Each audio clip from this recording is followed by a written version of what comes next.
sedekahnya, itu orang yang paling banyak mendapatkan kepuasan dari Allah Subhanahu wa taala. Karena dia udah puas. Ya berbeda orang yang dia enggak dermawan, ketika mau mati saja sudah menyesal. Ya Rob, tunda sebentar. Saya mau infakkan harta saya. Nah, itu penyesalan orang yang pelit. Orang yang pelit kan menyesal. Kenapa? Kenapa kok harta saya kok enggak saya ya sedekahkan untuk berjuang di dalam agama, sehingga saya akhirnya sekarang menyesal, minta ditunda, tapi enggak bisa. Mau ditunda sebentar kematiannya, enggak bisa. Ayat ini menegaskan suatu derajat yang sangat tinggi dalam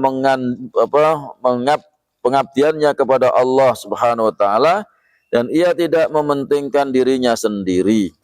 Wajar jika ia dihargai seperti itu sebagai balasan dari kebaikannya.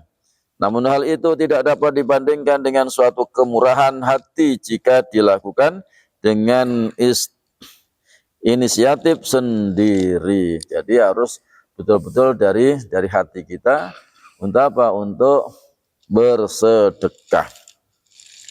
Ibnu Jauzi rahmatullah berkata, para alim ulama sependapat bahwa ayat-ayat ini diwahyukan berkenaan dengan Abu Bakar radhiyallahu anhu.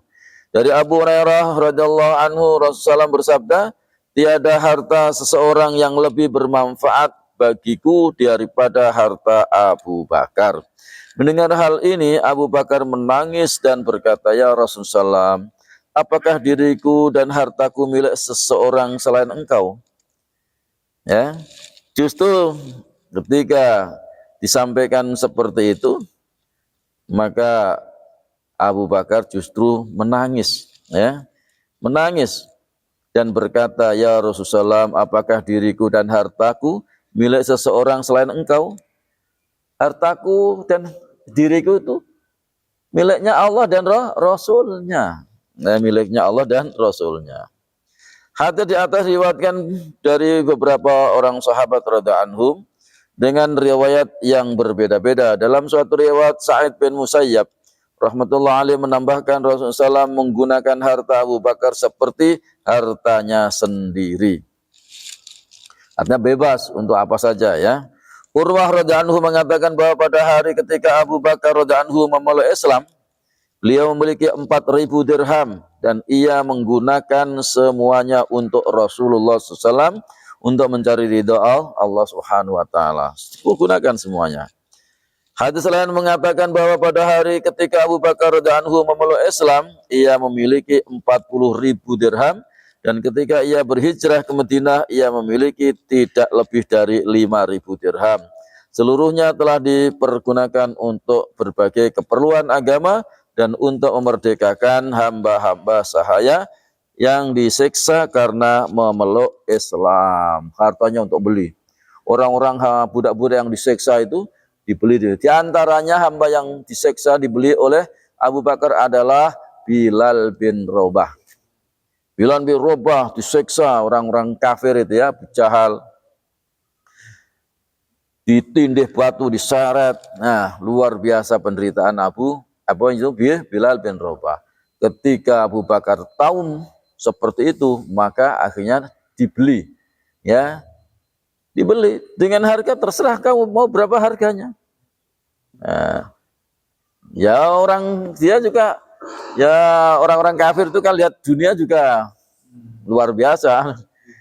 Jadi daripada disiksa begini, belum tentu dia dapat harta, dijual.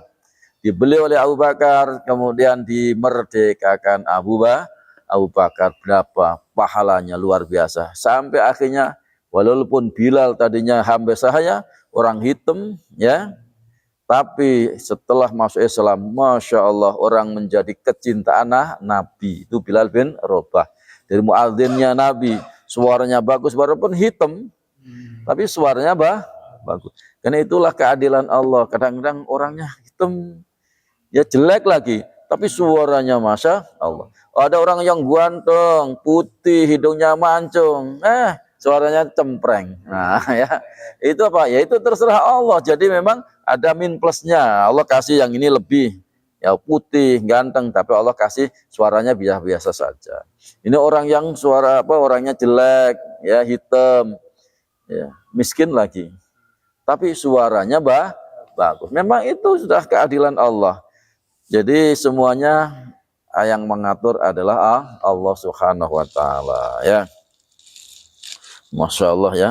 Abdullah bin Zubair radhiyallahu anhu berkata, Abu Bakar sering membeli hamba-hamba sahaya yang lemah, kemudian memerdekakannya.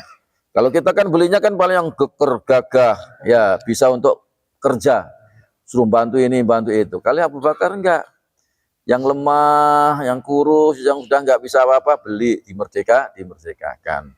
Paling-paling Bapak kalau zaman dulu, kok ada bapak-bapak ini, uangnya banyak, kemudian ke pasar beli budak, saya yakin beli yang paling muda, yang paling cantik, ya, yang paling cantik, cari yang paling cantik dibeli. Bukan mau diperdekakan, paling-paling diajak tidur. Kenapa? Budak itu halal ditiduri tanpa nikah. Nah, kalau wajah-wajah bapak ini ya, wah, duitnya banyak, beli, wah udahlah ke pasar yang khusus jual beli budak. Cari yang mulus, yang putih. Wah, udah akhirnya beli.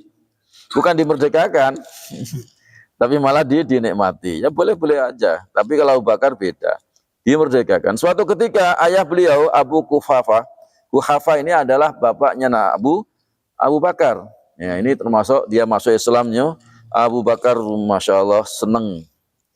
Ya, Abu Quhafah berkata kepadanya, jika hamba-hamba itu engkau bebaskan, aku berpendapat sebaiknya engkau memiliki yang bertubuh kuat. Nah, kalau bapaknya, sehingga mereka dapat menolong kamu suatu saat apabila engkau membutuhkannya. Ini pendapat daripada bapaknya, namanya orang tua.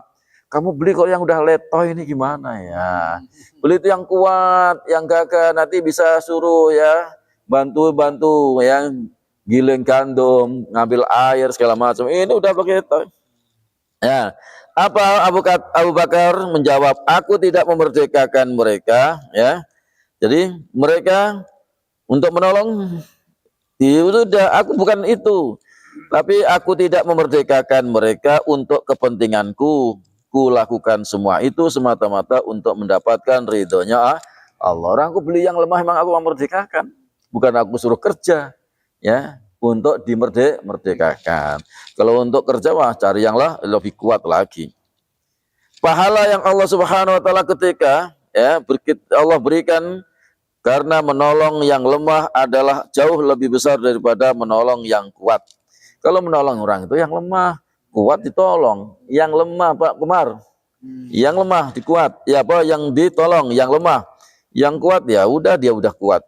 Hadis lain menyebutkan bahwa Rasulullah SAW tidak ada yang membantuku dengan kebaikan tanpa imbangan dariku baginya kecuali Abu Bakar. Sesungguhnya ia telah membantuku sehingga Allah Subhanahu wa taala sendiri yang membalasnya pada hari mahsyar nanti. Dan tidak ada harta seorang yang demikian berfaedah bagiku melebihi hartanya Abu Bakar As-Siddiq. Masya Allah, mudah-mudahan kita bisa mencontohnya.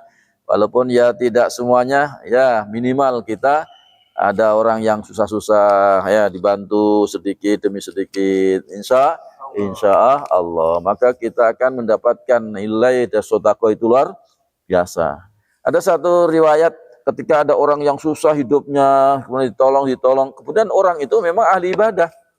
Orang miskin, susah hidupnya, ahli ibadah. Kita berikan. Ternyata nanti di hari kiamat, di padang mahsyar, itu dia dikatakan, wahai hambaku, engkau dulu ya di dunia menderita.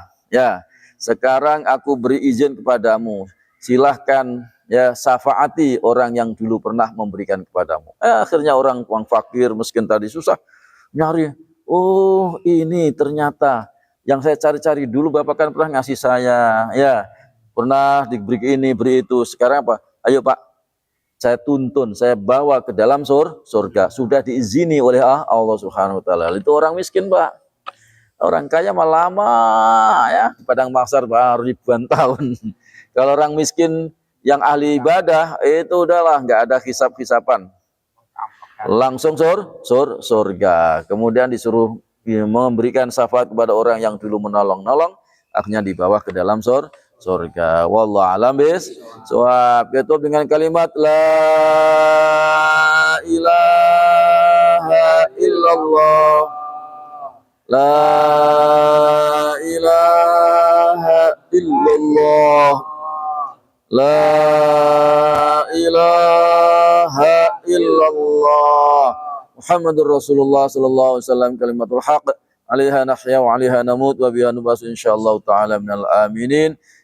Birahmatillahi wa karamah. Innallaha malaikatahu yusholluna 'alan nabi. Ya ayyuhalladzina amanu shallu 'alaihi wa sallimu taslima. Allahumma shalli 'ala sayyidina Muhammad wa 'ala ali sayyidina Muhammad. Tutup dengan doa kifarat majelis. Subhanalhamdi. Alhamdulillah, asyhadu an la ilaha illa anta astaghfiruka wa atubu ilaik. Assalamualaikum warahmatullahi wabarakatuh.